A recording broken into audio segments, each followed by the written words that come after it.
সাবেক প্রধান নির্বাচন কমিশনার কে এম নুরুল হুদার রিমান্ডের আবেদন করা হয়েছে। এই বিষয়ে আরো জানাতে ঢাকা সিএমএম আদালত থেকে আমাদের সাথে যুক্ত আছেন সহকর্মী খালেদ রায়হান।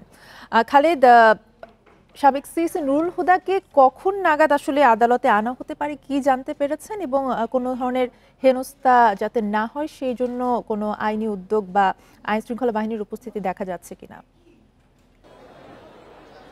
দেখুন, দুপুর 1টা থেকে 1:30টার মধ্যেই তাকে কিন্তু আদালতে আনার কথা ছিল, কিন্তু তাকে গ্রেপ্তারের পর গতকালকে গোয়েন্দা পুলিশ কার্যালয় ঢাকা মহানগর সেখানে নেওয়া হলেও কিন্তু আমরা যতটুকু তথ্য পেয়েছি এখন পর্যন্ত ডিবি কার্যালয় থেকে তাকে বের করা হয়নি, যার ফলে আসতে হয়তো আরও কিছুটা সময় লাগতে পারে। সাধারণত এই ধরনের ক্ষেত্রে আমরা দেখে থাকি, এই ধরনের ক্ষেত্রে 2টোর পর 1:30টা থেকে 2টোর পরই কিন্তু আদালতে তোলা হয়। এখন পর্যন্ত আমরা যে তথ্যগুলো পেয়েছি যে পুলিশের পক্ষ থেকে 10 দিনের রিমান্ড চাওয়া হবে। গতকালকে যখন মামলাটি হয়েছিল তারপরেই গুঞ্জন ছিল যে তাদেরকে হয়তো গ্রেপ্তার করা হবে। নিশ্চয়ই জানেন যে সাবেক প্রধানমন্ত্রী শেখ হাসিনা সহ 19 জনের বিরুদ্ধে 3টি নির্বাচনে 14, 18 এবং 24-এর কারচুপির অভিযোগে তাদের বিরুদ্ধে মামলা করা হয় গতকালকে দুপুরবেলা।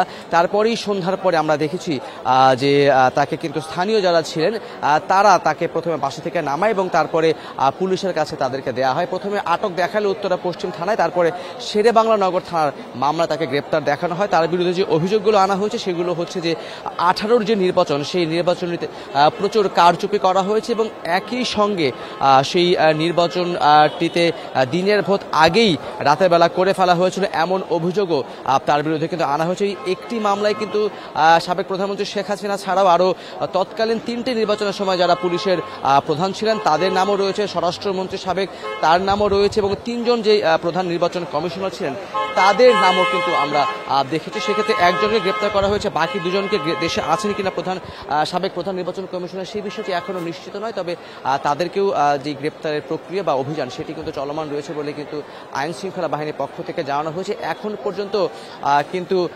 পর্যন্ত কিন্তু আদালতে তাকে তোলা হয়নি, তবে খুব অল্প সময়ের মধ্যেই তাকে আদালতে আনা হবে বলে আইন শৃঙ্খলা বাহিনীর পক্ষ থেকে আমাদেরকে জানানো হয়েছে। 10 দিনের রিমান্ড চাওয়া হবে এটি মোটামুটি নিশ্চিত।